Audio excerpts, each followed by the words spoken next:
All right, so I'm going to turn it over to Fireweed to introduce our next speaker. All right. Well, good morning, everyone, and thank you so much for joining us. It's such a pleasure for me to be introducing our next speaker. Many years ago, I traveled over 17 hours to another country to hear him because his name was on the roster at an animal rights conference. Finally, someone talking about the impacts of animal ag, one of my own passions. I'll be speaking a little bit later this morning on the topic myself. Vasile Stanescu is an associate professor and chair of communication at Mercer University. He received his Ph.D. in the program of modern thought and literature at Stanford. Vasile's research focuses on greenwashing by animal ag, critiques of humane meat, in vitro meat, and consumerist options for social change. He is the author of numerous publications on the study of animals and the environment, including publications in the Journal of American Culture, Rhetoric of Health Medicine, the American Behavioral Scientist, and Animal Studies Journal. Vasile is also the co-founder of the North American Association for Critical Animal Studies. This morning, Vasile will be speaking about greenwashing in animal agriculture and how it's become more common and is utilized by small and large-scale animal farming alike. He'll be focusing in and exposing some of the brands that incorporate greenwashing into their marketing, including Niman Ranch, Chipotle, Tyson, and others. Vasile will also uncover how animal ag is attempting to distort the research on its environmental effects. Welcome, Vasile. Thank you. Thank you. Those were incredibly kind words. Thank you, Fireweed, for your advocacy for animals. And thank you, Hope, for what you do for animals. Both of you are fighting what I think is the most important fight and the least appreciated, which is against humane meat. Just the other day, I was on a Facebook group called Animal Liberation, and I was taken to task by another vegan who was arguing that pigs on humane farms have, quote, good lives. So thank you.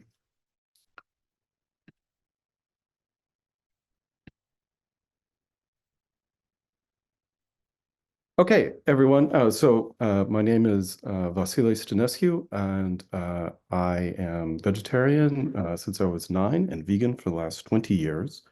And all I do is work related to veganism and animal liberation. So what I will be presenting on today is my current research about the way that the animal ag business is exactly as you heard Hope talking about before, trying to greenwash itself. So it starts both by originally greenwashing humane meat, and now is moving on to even trying to greenwash CAFOs as though they were somehow sustainable. So first, let's just take a look at some of these ads that are going around. This rhetoric that somehow meat is now sustainable is everywhere.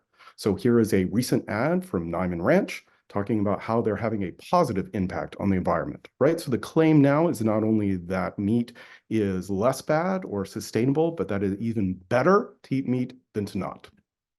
These ads are everywhere. Here's one from Chipotle. Here's a sustainable farming magazine about the way that regenerative farming is actually better for the environment than not doing animal ag at all. Here's a recent book on the topic. Here is an ad that was produced in Canada that we'll come back to later. This says that it is actually net beneficial to raise cows and that it is equivalent to getting rid of 3.62 million cars per year.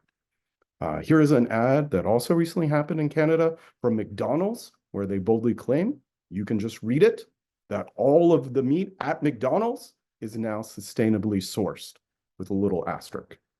That asterisk is important. So the first half is the argument. Humane meat, so-called humane meat, is actually worse for the environment and it is worse for animals. So as Hope correctly said at the beginning of the talk, often we hear these arguments that while not perfect, at least it is on the way to achieving something important and helpful. While it might be great for them to be vegan, at least things are getting better by supporting humane meat. So this argument is simply untrue.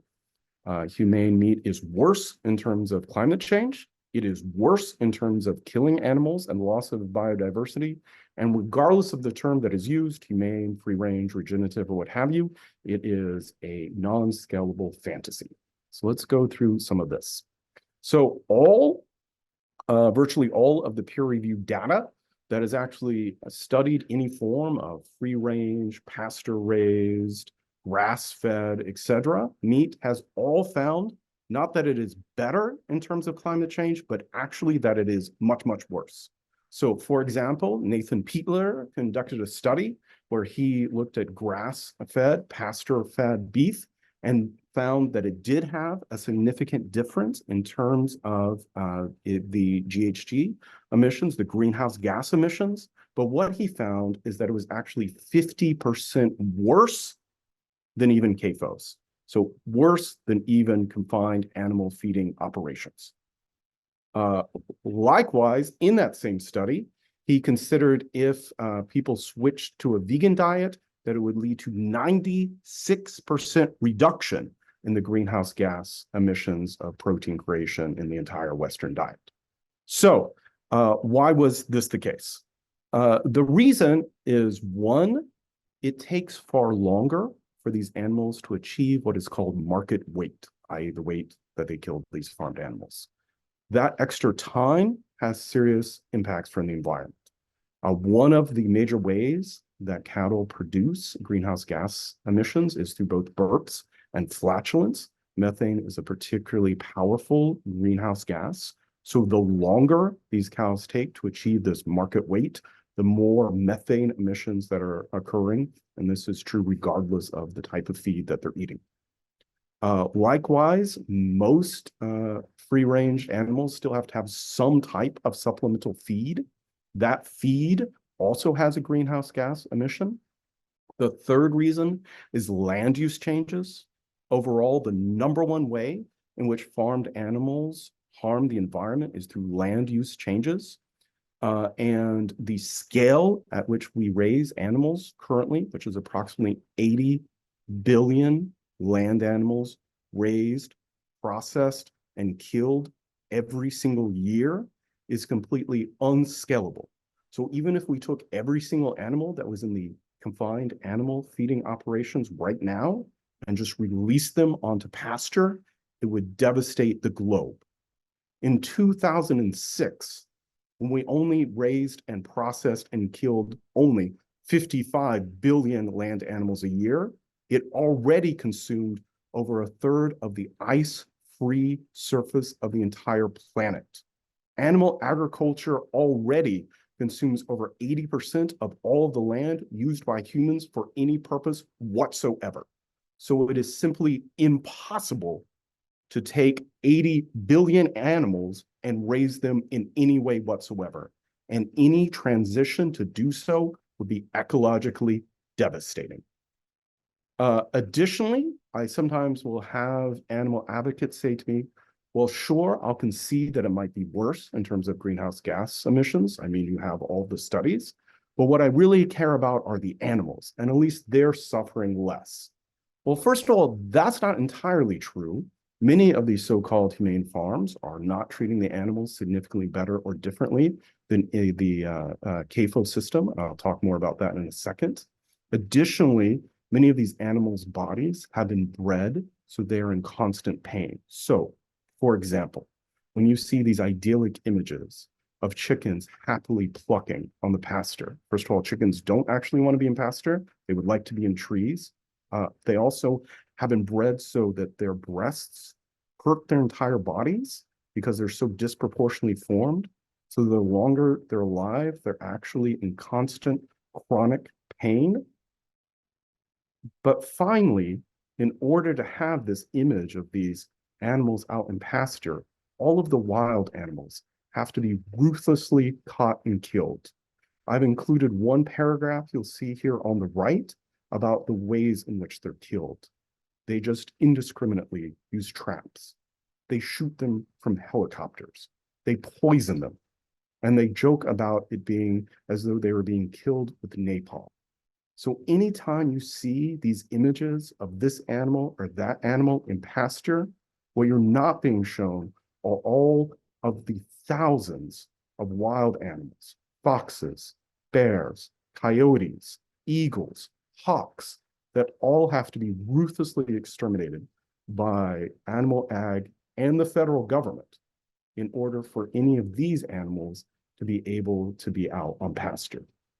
I do not like to show too many distressing images of the experience that animals have. So I will show only one, just to show you what Carol Adams would call the absent referent. Anytime you ever see one of these supposedly happy images of animals on pasture, this is what it looks like. Every single one of these animals was killed in order to protect those supposedly humane animals on the farm. This is not better. This is worse. It is worse for the environment. It is worse for the animals. It is worse for biodiversity. It is nothing that anyone who says that they are a vegan or an environmentalist should ever support. So the third part, as I mentioned before, is that all of this is a fantasy and never scalable. I have been critiquing humane meat for 20 years now, and in that time, the terminology has constantly changed. So at one time, people referred to it as locavorism, another time beyond organic, free range, grass-fed, rotational grazing, pasture-raised, compassionate carnivore, regenerative farming. However, regardless of the terminology that is being used, there are zero, none peer-reviewed studies that have ever found that any of these systems is scalable to the number of animals that we raise and kill each year. There is just not enough land on the planet. So here you can see the exponential increase of the tons, millions of tons of animals that are continuously killed. Remember, in 2006, we raised, processed, and killed 55 billion land animals for food. So that is not including all the fish or sea life we're killing. That is not including all the animals that are killed for clothing or to test cosmetics or for entertainment, just for food. Currently, that number is estimated at 80 billion. We are on the path to 120 billion. Here it is in terms of all the different countries. So the other truth is in this 20 years, what we see is the identical farms just reclaim what they're doing.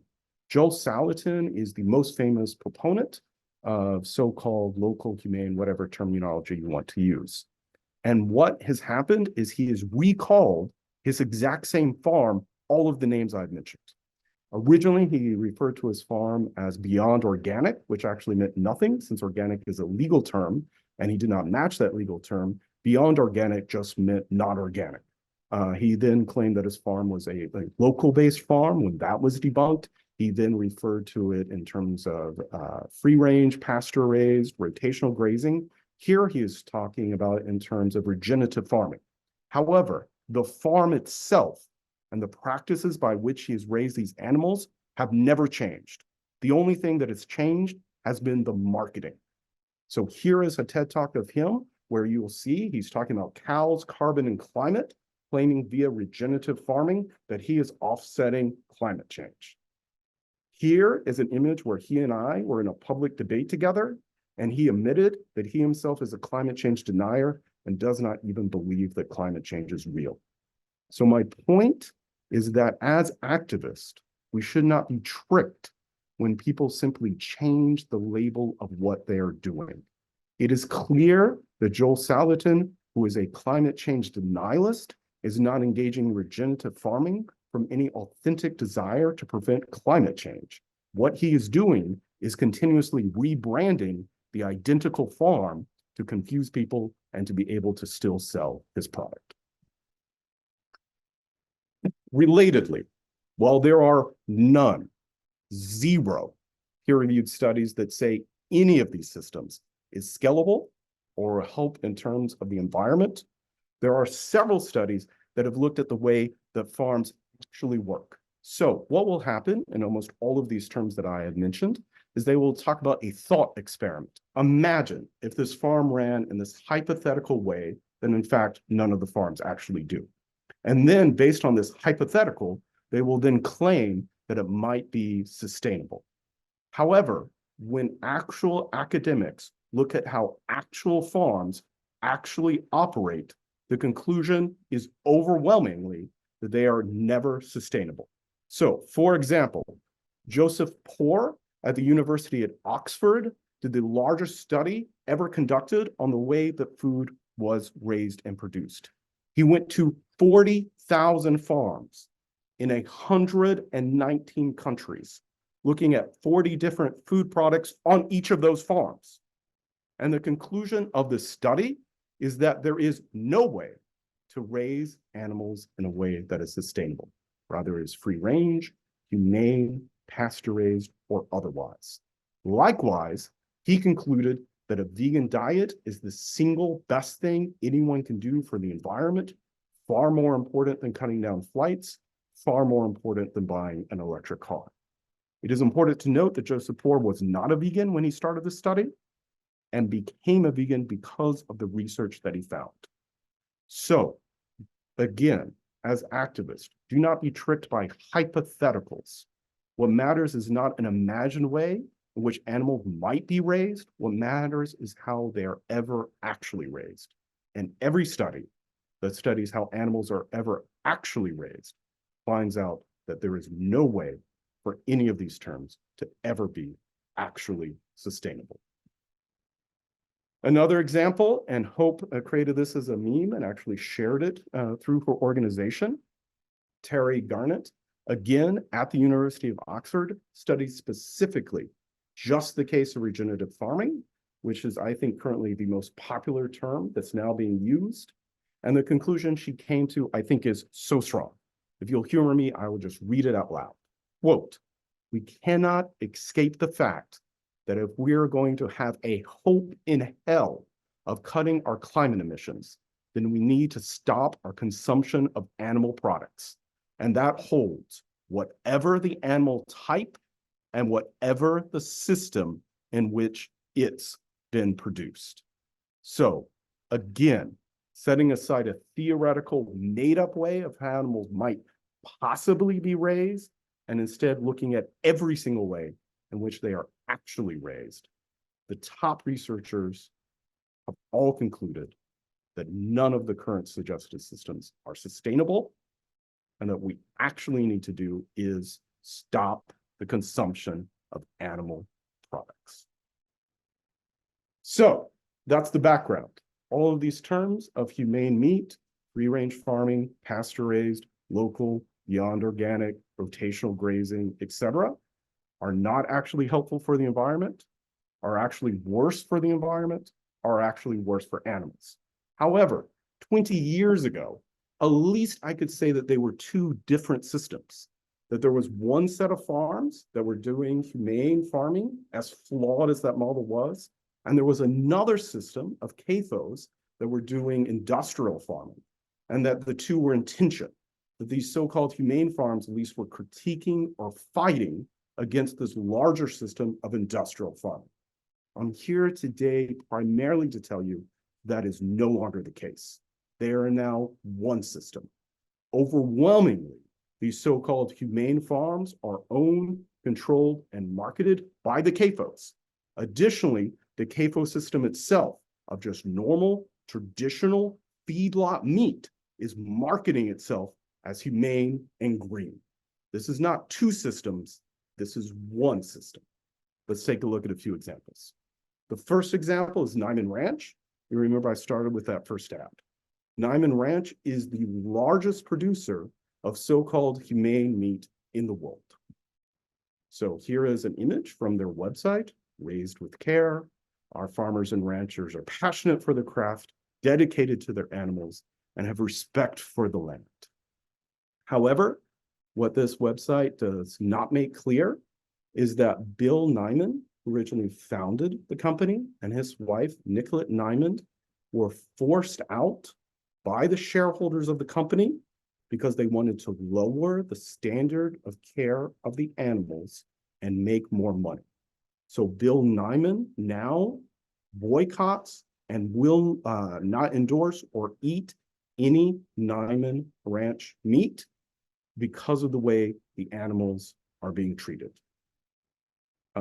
In fact, Niman Ranch is now a wholly owned subsidiary of Purdue Farms, a CAFO system.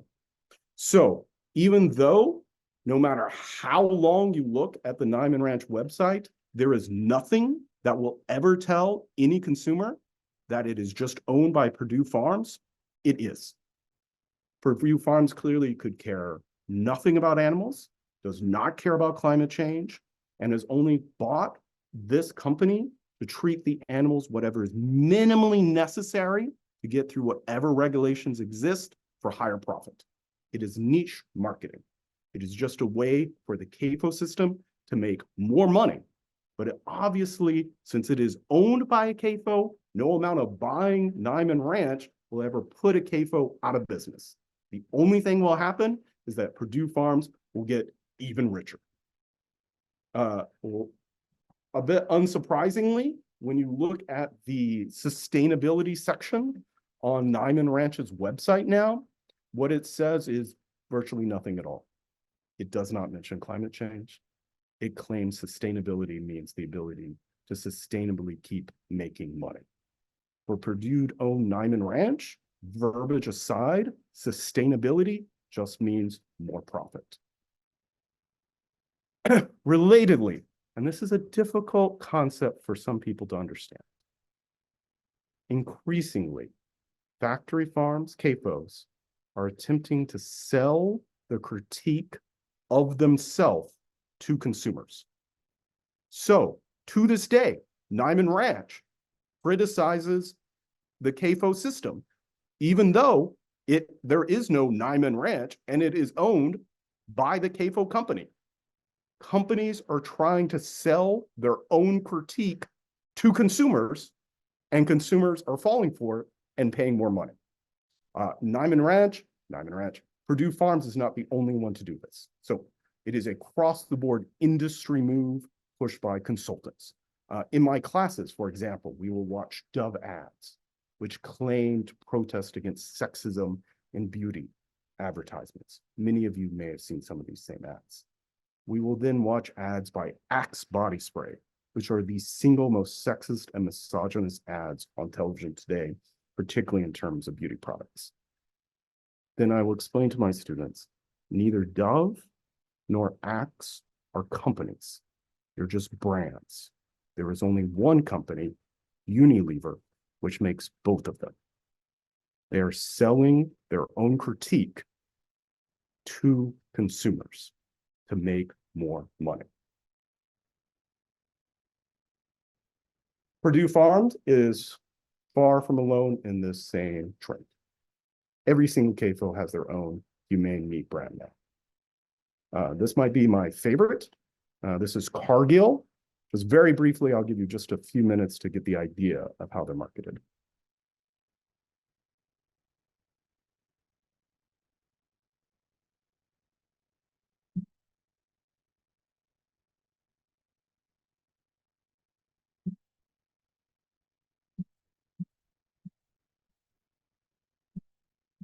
Her philosophy is a computer knows. It goes on. However, what I find so remarkable about pasture-crafted beef, it is no different than any CAFO beef. It is Cargill's own, exactly the same, feedlot-produced beef. Here's a picture of their pasture-crafted beef that they've simply rebranded and are remarketing. What they do is use one loophole, which is that in feedlots, the cattle spend some amount of time on pasture. This is true for all feedlot operations, and then are taken into the feedlots later to get fattened up. And they focus just on this brief amount of time that the cattle are on some pasture to claim that it is pasture crafted, and to take these unregulated, legally non-enforceable terms from the humane farming movement, pasture raised, to just greenwash their own CAFO meat. It's the same industry. This is the one owned by Tyson, Nature Farms. Again, if you're the consumer looking at any of these products in the store, Usually there's no way to tell that they're actually CAFOs, and they use all the same verbiage, or as close as they can legally, to any other type of free-range farmed meat. Before I move on, the last one is Chipotle. I'll just emphasize many places, the farms will just be side by side now. So it'll be the CAFO system of totally confined feeding, and on the exact same land right beside it, there'll be whatever is their version of the humane farming at whatever standard is minimally necessary to be able to market at a higher profit. But it is the same land, it is the same company, and it is obvious that the amount of care for any of the animals is non-existent. I mean, the same people are running a CAFO. It is just a way to confuse consumers, prevent regulation, suggest the industry is solving their own problems, and make more money. Perhaps the worst offender of all of this, of selling the critique to the consumer of the own company, is Chipotle. So as some of you may know, Chipotle created this scarecrow commercial where the scarecrow sees all the horrors that are happening in factory farms. Via this ad, Chipotle briefly became one of the most profitable food companies in the world. Here is a short summary of how successful this ad campaign was, of criticizing factory farms. Chipotle about to turn the ad world on its head. The company will release a new video ad today. It's calling The Scarecrow. The chain hammered its message home with a recent animated ad. It's all about depicting a scarecrow's journey to kind of offer up more wholesome food as an alternative to processed food. Basically, Chipotle versus the other guys. The Scarecrow has more than 5 million views after just 1 week. The short film is set to the tune Pure Imagination, the famous song from the Willy Wonka film. This version, though, by Fiona Apple. Want to change the world. There's nothing to... The ad is a big food mocking video with a twist. They're about to take on big food with an app-based game. It is an arcade-style adventure game. They put together this video game that's for the iPad, the iPod. Download its new game, The Scarecrow, from iTunes. That game challenges players to rescue animals and move them to pasture. The point is to educate people about where their food comes from. You have to feed the people the right food. Get rid of the menacing crowbots. Clean up the area. Once you conquer all 4 levels, you can get a free burrito. A restaurant chain with a video game. I know it sounds kind of odd, but why not? I mean, this is a company that doesn't do things conventionally. This is a new kind of marketing. It's marketing that doesn't feel like marketing. This is brilliant. It's creativity really brought to full flare. Maybe you've seen the Funny or Die spoof as well. Another feather in the cap for Chipotle's somewhat unorthodox advertising strategy. The stock hits a new high today.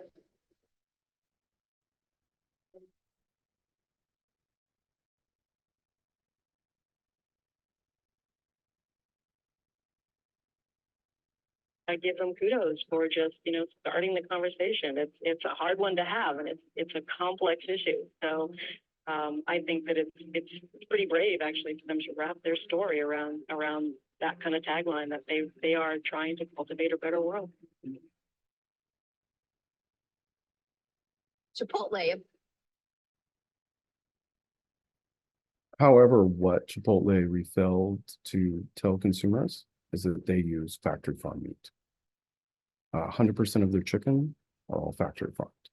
The majority of their cows are factory farmed. The less than 50% that are not factory farmed are imported from Australia, and it is very debatable that this is in any way sustainable. The only animal that has a significant amount of so-called un-CAFO'd meat are the pigs, the pork, which they source from Niman Ranch, which, as we already discussed, is exclusively owned by Purdue Farms. So in other words, just to be clear, when they downloaded this game and virtually rescued an animal from a CAFO and brought it to live on a humane farm and won a free burrito, when they went and ate that burrito, they would then be eating meat from a factory farm. Chipotle just knowingly and willfully sells a critique of itself to the consumers. And they are completely willing to admit this. This is an article in the New York Times when they admitted that they were doing this and claimed that they were in a gray area.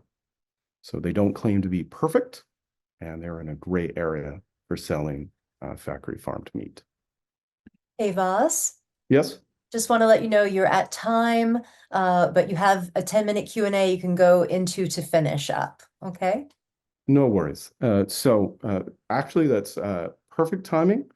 The last thing that I will just end on, as was the beginning ad, which is just my current research, is the way that CAFOs are now going to universities and saying, hey, we will give you money to hire academics, but we will choose which academic you get, and they will have to report back to us like an employee to a boss in order to study the meat industry. And they are doing this in order to produce a host of ads to claim that CAFO-based meat is sustainable for the environment. That is the basis for this ad that I showed earlier, which is funded by the Canadian Beef Council, that talked about how cows are 3.2 million cars per year. And to be clear, they're talking about all meat produced in Canada, not just somehow pasture-raised, all of it. That loophole that some amount of CAFOs are raised on pasture. And they have a host of similar ads that make identical claims. So the final takeaway, it is now one industry. Thank you. Thank you, Vas. Wow. Wow, just so powerful. Such good information packed into that presentation. Really, really amazing. You know, I remember that scarecrow whole thing, and I actually didn't even know there was a video game connected to it. Wow, that's just awful. It's really so powerful and so such good messaging around that. You know, most people think that, well, at least it's a little better. At least these labels, you know, they're trying, they're working it out, they're, you know, they're moving in the right direction. But you know, what I think you're emphasizing and what I emphasize and what needs to be said again and again is, no, this is not moving in any kind of a good direction. This is you know, just appeasing people. It's just a completely different market. So there's now all these people that are concerned, right? There's people that are, you know, no, well, what do I do? And they're offering them a solution wrapped up in these labels. And I love how you talked about how they keep changing the labels. Now, what was it? It was pasture crafted. I put it in my notes, pasture crafted, because now pasture raised is, you know, getting too old. Amazing. So been a lot of outrage, of course, in the chat for sure, and just and really people feeling it deeply. So my question would be around your last point, and maybe just expanding on that a little bit, and that is this academic angle where they are, and just to clarify what you're saying, the beef industry is funding professors and academics to come in and teach the, you know, environmental aspects of animal agriculture, right? Can you talk about that a little bit more? Sure. So that's the research I'm currently working on. So I have a previous article that talks about a professor called Frank Mitholiner. I'll say that name again, Frank Mitholiner. He has no training as a climatologist at all. He's an ag science professor at UC Davis. He receives massive funding from Animal Ag, as well as being lionized by them in periodicals and what have you. And basically, he is a climate change denier for the animal ag industry in the same way that there's climate change deniers for the fossil fuel industry, in the same way there was addiction deniers for the tobacco industry. So whenever something comes out, they bring Frank Mitholiner out. He's got this sort of German accent to kind of confuse the public and to suggest what is absolutely consensus science still has debate. Based on this sort of success in Canada, which is particularly where I'm focused on, the Beef Council there is actively funding creation of new researchers at universities throughout Canada that the industry itself pays for, and that requires these people, chooses who they hire and requires them to report to the beef industry. And then these researchers will study the beef industry, including its environmental effects. The point is exactly the same as with the fossil fuel industry and the tobacco industry, to create an appearance that there is academic dissent when there is not, to confuse the public and to greenwash the industry. Yeah. Yeah, someone made the point in the chat that it's exactly what the tobacco industry has been doing, just like you said, and now e-cigarettes are just kind of the humane hoax of of cigarettes, right? They're now the humane cigarette. Very good point. And someone else said that we need a feature-length film that addresses all this, and I so agree. I wish so much that we could find someone that would be willing to fund a feature-length film on this. We really need it. We need the humane-spiracy, right? Cowspiracy, Christ-spiracy, humane-spiracy. So that should be the next one. Hopefully we can get that going. If anybody knows anybody, pitch it to someone. Okay, let's see. I'm trying to find a question for you. Let's see. I don't know. Well, let me just end on this. Give us some final this last thoughts. thought. So why I think this is so important. There is virtually no quote unquote humane meat overall. I know that Hope said 30% of all eggs is marketed as free range, and it is growing. But overall, all humane meat together is only a few percentage points of all the meat that is produced. Why does it matter? It matters because of the damage of this rhetoric. So the analogy is to clean coal. There never really was clean coal. It virtually never existed. So why did the petroleum industry and the coal industry fund this idea? They did it to confuse consumers, to prevent government regulation, and to be able to keep people using fossil fuels. I spend most of my time not reading and studying what vegans say, although I deeply care. I spend most of my time reading what the industry says, going to their conference, subscribing to their newsletters, listening to their Zoom talks when they talk to each other. Their term is beef with adjectives. They have figured out the way to make money is to string together as many non-regulated terms as they can. And their goal, just like the petroleum industry before it, just like the fossil fuel industry, is to keep people eating meat. They don't care what type of meat that is. They don't see any of it as threatening. And their goal is to suggest that somehow the industry is solving its own problems. So even though almost no meat is even marketed as humane, the rhetoric is extremely important. Absolutely. So important. It's so true. And, and it makes people have a false sense that there is improvement across the board, that even if they're not buying these particular products, if they don't have the money to buy it or whatever, they think that things are improving with all animal farming, which is simply not the case at all. Things are getting worse, if anything. So yeah, it's all so important. Okay, so we're going to move on to our next speaker. Thank you, Vasile, so much. Really, really appreciate you and this important information. Thank you so much. Thank you.